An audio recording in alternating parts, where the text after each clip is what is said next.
अच्छा, तो अब हम जो है ये वाला फार्मूला जब हम कॉम्प्लेक्स पावर के फार्मूला में पुट करेंगे तो वी आर एम एस की जगह पे हम जी आई आर एम एस जब पुट करेंगे तो हमारे पास जो है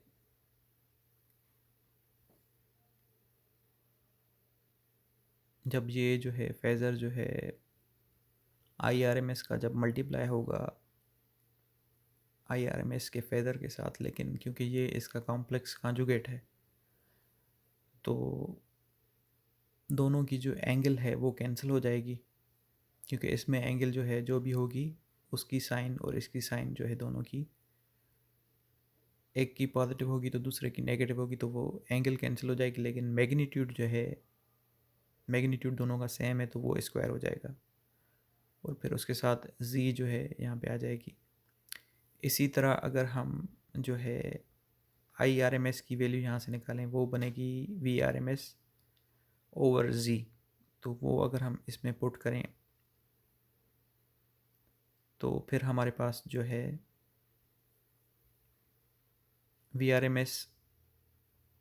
का फेज़र और उसका जो है हमारे पास कॉन्जुगेट बनेगा यहाँ पे डिवाइडेड बाय z कॉन्जुगेट। ठीक है, क्योंकि इस i के ऊपर कॉन्जुगेट है तो i की वैल्यू जब हम यहाँ से निकालेंगे वो बनेगी हमारी V R M S divided by z। तो जब यहाँ पे हम रखेंगे वो तो V R M S phasor के ऊपर कॉन्जुगेट आ जाएगा और z के ऊपर भी कॉन्जुगेट आ जाएगा। ठीक है, तो जी वी आर एम एस और वो जब मल्टीप्लाई हो रहा है V R M S conjugate के साथ तो सिंपली फिर हमें सिर्फ मैग्नीट्यूड मिलेगा स्क्वायर के फॉर्म में और z के ऊपर जो है नीचे कॉन्जुगेट रहेगा, और बाकी ये तो वही सेम सेम फार्मूला है। तो हम जो है कॉम्प्लेक्स पावर को तीन डिफरेंट वेज में रिप्रेजेंट कर रहे हैं कि करंट और इम्पीडेंस, फिर वोल्टेज और इम्पीडेंस, और फिर जो है वोल्टेज और करंट के फॉर्म में।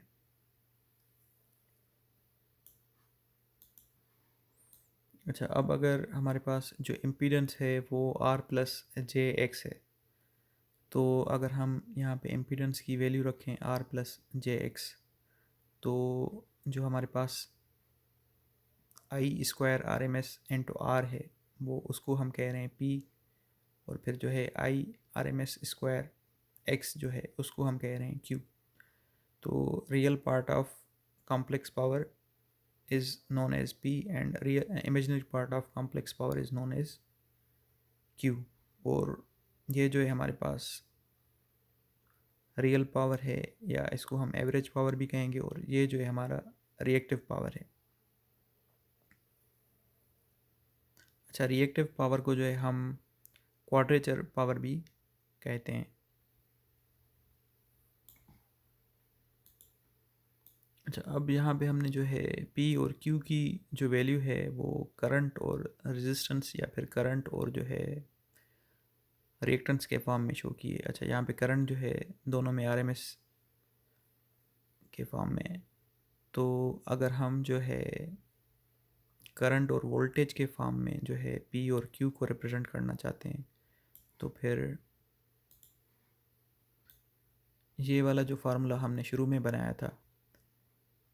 कॉम्प्लेक्स पावर का, तो अब यहाँ पे जो है ये मैंने वहाँ पे आपको बताया था कि ये P की वैल्यू है और ये जो है Q की वैल्यू है। तो अब P जो है VRMS और IRMS के फॉर्म में है यहाँ पे विथ पावर फैक्टर, और Q जो है वो भी जो है VRMS और IRMS के फॉर्म में है। तो जो हमारे पास रियल पावर है P या एवरेज पावर जिसको हम कहते हैं, तो वो हम वाट्स में मेजर करते हैं, और जो हमारे पास कॉम्प्लेक्स पावर है कॉम्प्लेक्स नहीं, रिएक्टिव पावर, जो रिएक्टिव पावर है उसको हम जो है वोल्ट एम्पियर रिएक्टिव VAR के यूनिट में मेजर करते हैं, ताकि मतलब थोड़ा डिफ्रेंशिएट कर सकें। तो हमारे पास जो P है वो एक्चुअली में एक्चुअल पावर है जो डिसिपेट हो रहा है, और Q जो है वो हमारे पास रिएक्टिव पावर है। ये मतलब एनर्जी जो है कितनी हमारी एक्सचेंज हो रही है इन बिटवीन जो हमारे पास रिएक्टिव एलिमेंट है लोड में और जो सोर्स है।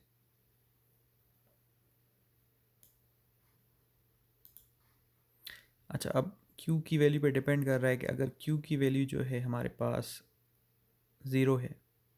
इसका मतलब ये है कि हमारे पास रेजिस्टिव लोड है। और रेजिस्टिव लोड के लिए जो है हमारे पास जो पावर फैक्टर होता है वो 1 होता है, या यूनिटी भी उसको हम कहते हैं। वो 1 क्यों होगा? क्योंकि हमारे पास जो है थीटा वी और थीटा आई का जो डिफरेंस है वो ज़ीरो होगा, और कास ऑफ ज़ीरो जो है 1 होगा, और cos of theta V minus theta I जो है हमारे पास, इसको हम पावर फैक्टर कहते हैं। और फिर अगर Q लेस देन ज़ीरो है तो इसका मतलब ये है कि हमारे पास जो लोड है उसमें कोई कैपेसिटिव एलिमेंट भी है, और उस वक्त हम कहेंगे कि जो पावर फैक्टर है वो लीडिंग है। क्योंकि कैपेसिटिव सर्किट्स में हमारे पास जो करंट होता है वो लीड करता है, तो पावर फैक्टर हम करंट के हिसाब से ही डिफाइन करते हैं कि वो लीडिंग है या लैगिंग है। कि करंट अगर लीड कर रहा है तो हम कहते हैं कि पावर फैक्टर भी जो है लीडिंग है। इसी तरह फिर Q ग्रेटर देन ज़ीरो है तो उस वक्त हमारे पास जो लोड है वो, वहाँ पे कोई इंडक्टिव एलिमेंट भी होगा, और हम कहेंगे कि पावर फैक्टर जो है लैगिंग है। अच्छा, अब यहाँ पे समरी है कि जो कॉम्प्लेक्स पावर है हमारे पास एस, जिसको हम कह रहे हैं कि P प्लस जे क्यू है, और जिसका हमने फार्मूला कहा था कि वोल्टेज का आरएमएस में जो फेज़र है उसको जब मल्टीप्लाई कर रहे हैं करंट के आरएमएस के कांजुगेट के फेज़र के साथ, तो हमें कॉम्प्लेक्स पावर मिल रहा है। तो अगर हमें इसी में से एपरेंट पावर निकालना है तो हम क्या करेंगे, इसका मैग्नीट्यूड फाइंड आउट करेंगे। ठीक है, और जो इसका रियल पार्ट है पी पी, वो हमारे पास जो है रेजिस्टिव पावर है, और जो हमारे पास क्यू है वो हमारे पास रिएक्टिव पावर है। और इसी में से फिर जो है हम जो ये यहाँ पे cos theta V minus theta I है, उसी में से फिर हम पावर फैक्टर की इंफॉर्मेशन भी निकाल सकते हैं। और हमने पहले पढ़ा था कि पावर फैक्टर जो है वो रेशो है एवरेज पावर और एपरेंट पावर का। अच्छा, जो हमारे पास सर्किट का एम्पीडेंस होता है, या फिर जो हमारे पास कॉम्प्लेक्स पावर है, उसको हम जो है ट्रायंगल के फॉर्म में भी जो है रिप्रेजेंट कर सकते हैं। अगर पावर को जो है कॉम्प्लेक्स पावर को अगर ट्रायंगल के फॉर्म में रिप्रेजेंट कर रहे हैं तो उसको हम कहते हैं पावर ट्रायंगल। और अगर हम जो है सर्किट के एम्पीडेंस को ट्रायंगल के फॉर्म में रिप्रेजेंट कर रहे हैं तो उसको हम कहते हैं एम्पीडेंस ट्रायंगल। अच्छा, ये यहाँ पे जो एंगल है, ये मतलब जो है ऑटोमेटिकली दोनों में सेम बनती है, और ये एंगल वही है जो theta V minus theta I है। यहाँ पे भी ये जो एंगल बनेगी वो थीटा वी माइनस थीटा आई की वैल्यू यहाँ पे आ जाएगी, और यहाँ पे भी जो है थीटा वी माइनस थीटा आई की वैल्यू आ जाएगी।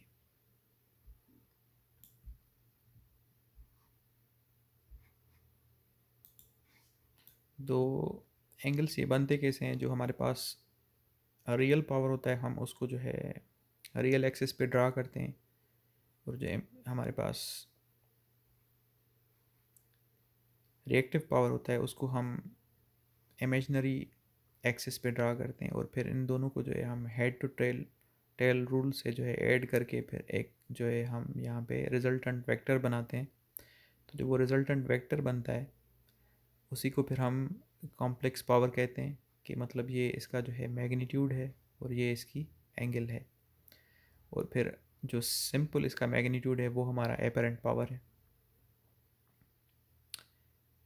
और अगर हम इस थीटा की जो है फिर कास ऑफ थीटा निकालें तो वो फिर पावर फैक्टर बन जाएगा।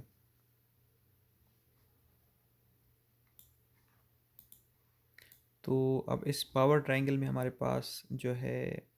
रियल पावर है, या जिसको हम एवरेज पावर कहते हैं वो है, हमारे पास जो है रिएक्टिव पावर है, और हमारे पास जो है यहाँ पे जो एस है वो अगर हम फेज़र के फॉर्म में शो कर रहे हैं तो वो हमारा कॉम्प्लेक्स पावर होगा, अगर मैग्नीट्यूड के फॉर्म में शो कर रहे हैं तो वो हमारा एपरेंट पावर होगा, और ये जो है पावर फैक्टर की एंगल है। तो ये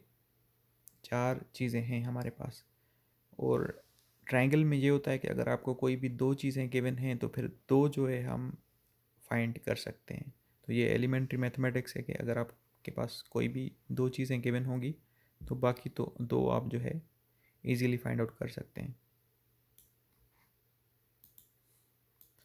यहाँ पे अब सिंपली ये बता रहा है कि अगर एंगल हमारे पास पॉजिटिव होगी तो हम कहेंगे कि power factor lagging power factor है, और अगर ये एंगल जो है हमारे पास नेगेटिव होगी तो हम कहेंगे कि लीडिंग पावर फैक्टर है। और जो हमारे पास लोड है, अगर लीडिंग पावर फैक्टर है तो हमारे पास लोड में जो है कैपेसिटिव एलिमेंट है, अगर लैगिंग पावर फैक्टर है तो हमारे पास लोड में जो है इंडक्टिव एलिमेंट है। और ये भी है कि अगर जो है हमारी एस जो है लाई करती है फर्स्ट क्वाड्रेंट में, तो फिर हम ये कहते हैं कि we have inductive load and lagging power factor. या फिर अगर जो हमारी एस है वो जो है फोर्थ क्वाड्रेंट में लाई करती है, तो फिर हम कहते हैं कि हमारे पास लीडिंग पावर फैक्टर है, और जो हमारे पास लोड है उसमें जो है कैपेसिटिव एलिमेंट है।